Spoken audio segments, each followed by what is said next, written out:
Sometimes you gotta spice up your life with a little side quest, and I want to make my own tea from ground to cup. So we're turning my barren wasteland or balcony into a tea garden. This is the stuff of your filthy cottagecore dreams.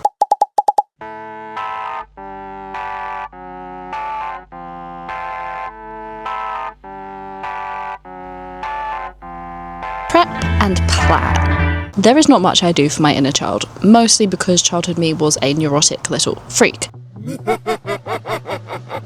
However, if there is one thing an agreeance about, it is her obsession with secret gardens and tea, and their hatred of wasted space. Actually, if you ever catch me with a lawn and no dog, I have been taken over by skinwalkers. Put me out of my misery. So, this balcony that we sit on so embarrassingly was never going to be left blank, but I needed to determine what I could practically do with it, so I watched and I waited. Watched the lighting patterns, to be clear. One of our neighbours had told me that her balcony never got enough sun to grow anything, so I don't want to buy plants just to condemn them to a slow, undignified death, so I kind of had to suss out our space first. This half of the balcony is in shade for half of the day, and this half is sunny enough to give me melanoma in the time it took me to say this. All day long, we get full sun. As I in fact have not yet learned to photosynthesize, that made for an easy decision. Seating area over here, plants over there. Editing me. Okay, so at this point I wasn't doing YouTube yet, so I don't really have much footage of the makeover. However, I was making TikTok, so I do have a little video for you here just to get you up to date. I may have wasted my potential, but I'm not wasting my balconies. So this space is going to become both a gorgeous reading spot and a functional tea garden. It's still technically winter here, so I wasn't planning to start this makeover yet, but we randomly found a tea plant on clearance at Bunnings, and far be it from me to ignore such an obvious sign. I did also pick up some floor cushions from Urban Outfitters, so stay tuned. And at this point I remembered that I hate planning, and I stopped for 6 months. In my defense, our lease was also running out and we didn't know if we were going to renew it, so we can reframe my laziness as being careful with money. I am a finance girly. Spoiler alert though, we did renew our lease and Project Tea Garden is back on.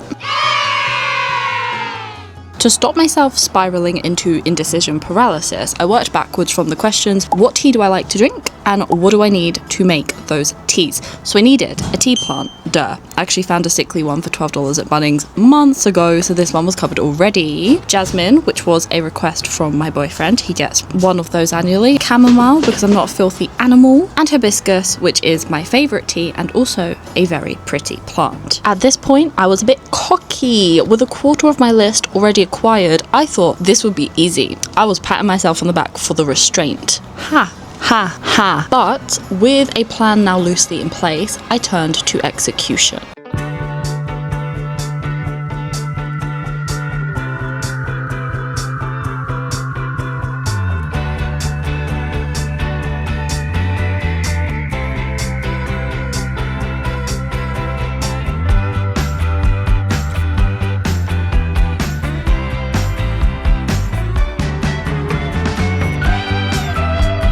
Picking pots and planting. Okay, you know what? I know what's going to make this experience a lot more bearable for both of us right now. Give me a sec. I'm English and I live in Australia, okay? We're living up to all the stereotypes. Okay, literally, what were we talking about? Okay, so look, I could pretend that from here on in, I was making rational decisions. I could say that because our balcony floor space is limited, I knew that we were going to have to go vertical. I mean, I would be lying, but 75% of the internet is AI slop, so who's going to stop me? Truthfully, though, your girl was raised on summer holidays visiting the English countryside. The overgrown cottage garden aesthetic, it calls to me. So, at this point of the process, my feral child self really took the reins and decided we want everything. I told you, she is unhinged. First of all, the practical things. For herbs and small plants, I bought a vertical planter. The idea behind this obviously being that I would be able to fit in more plants and that I would also be able to rearrange plants if I found that they weren't liking a specific spot, or move the vertical planter to chase the sun throughout the day. My boyfriend has chosen this time to start gardening downstairs, so if you hear loads of banging and things in the background, let's say it's like realistic ambience, okay? He is simply a man. So at the moment, my vertical planter has chamomile, lemon thyme, lemon verbena, a whole tier of mint, including Vietnamese mint, parsley, chives, strawberries, and lavender.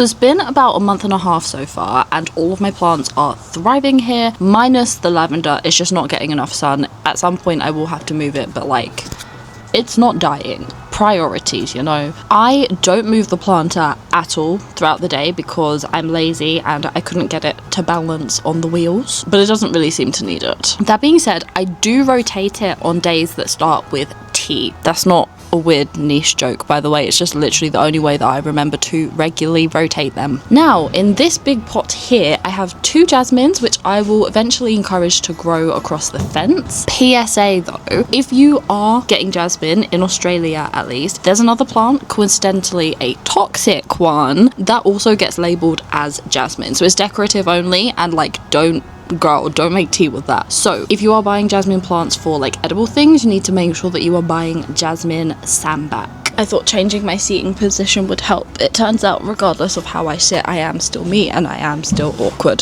That's great. Now, I have never been accused of being a minimalist in my life, and my balcony is not where I was about to start. So we needed some colour, and some railing balcony boxes fit that bill perfectly. Now, seasonal depression is coming for my neck, so I wanted flowers that would last throughout winter, or at least as long as possible. And in Melbourne's climate, Google pointed me to pansies. Fortunately, I fucking love me a pansy. And because they are technically edible, I could get away with saying that it's part of the tea garden. And we're going for whimsy girls, okay? Pretty flowers are whimsical. Now, the pansies were part of a multi-buy deal. That is how they get you, I swear. And feral child me threw caution and common sense to the wind, also buying, whatever these are. You'll see later in the video though, that was an iffy decision. But have you noticed what is missing? Hibiscus. I swear to you, I have searched high and low to no avail. I'm devastated, truly. So, you know, the quest continues. Now, at this point, I realized that we were filling space quite quickly, and I decided to take a break to actually use my tea garden. So if I did discover any gaps, I would still have the space to, you know, fill them in. The trials and tribulations of making tea, of which there are many. Oh, you thought it would be easy. This is not that kind of household. At this point, with my beautiful tea garden in full bloom, I realized, how the fuck do you make tea? I had assumed that I could just boil some fresh tea leaves, but according to Google and also my taste buds, that was not correct, okay? I mean, that was partially correct. Some leaves you can just clean and boil. However, if you want to make actual traditional technical tea, those tea leaves, you do need to dry them before you can use them.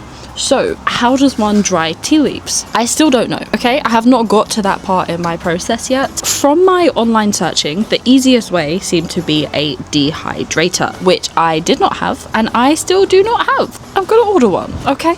As the dream started to die, so did some of my flowers. The thing is, yeah, Melbourne had super heavy rain for a few days and then a few sunny days, and I didn't water my garden thinking it's been torrential rain, give the soil a chance to dry out. No. These greedy bitches are guzzlers. Not even 2 full days. A business day later, a bunch of them had flopped over in defeat.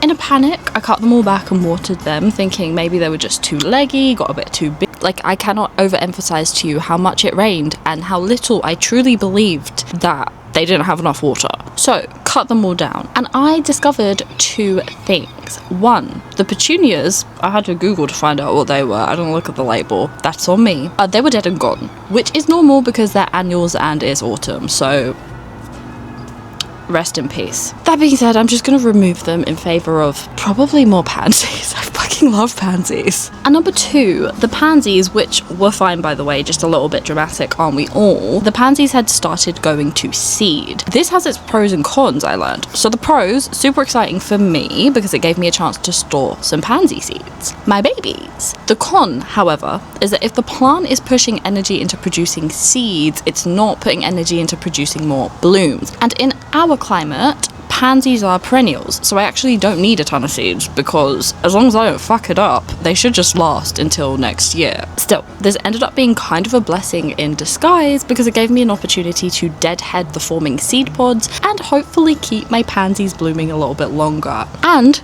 in a side quest to the side quest, the internet said that sometimes you can actually finish seed pods with cuttings in water, so I stored a bunch of them to give it a try. Here's a little update.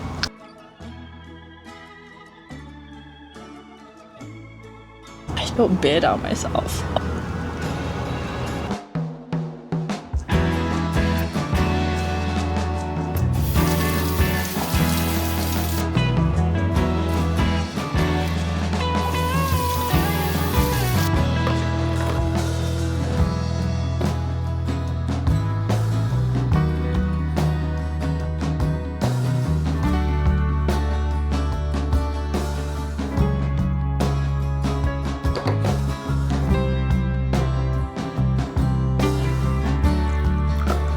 Our first successful cup of herbal tea.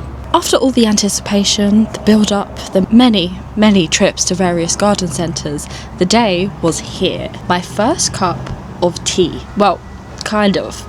It actually technically doesn't count as tea until we use leaves from the actual tea plant. But listen, a win is a win. So, our first successful cup of herbal tea was a combination of fresh lemon verbena leaves and mint leaves. It took me a few goes, but I like the ratio of 3 sprigs of lemon verbena, a small handful of mint leaves, leave that to steep for 10 minutes, and then add a little dash of honey. I like it. We used it enough that I needed to buy another plant. Okay, so listen, apparently there are a fair few benefits to drinking lemon verbena, but to be honest, I just like tea, okay? At some point, I'm nosy. I would maybe like to read more about herbal remedies. I have a book I've been very slowly making my way through, but that is not the point of this whatsoever. I just want to make tea. And the balcony final review.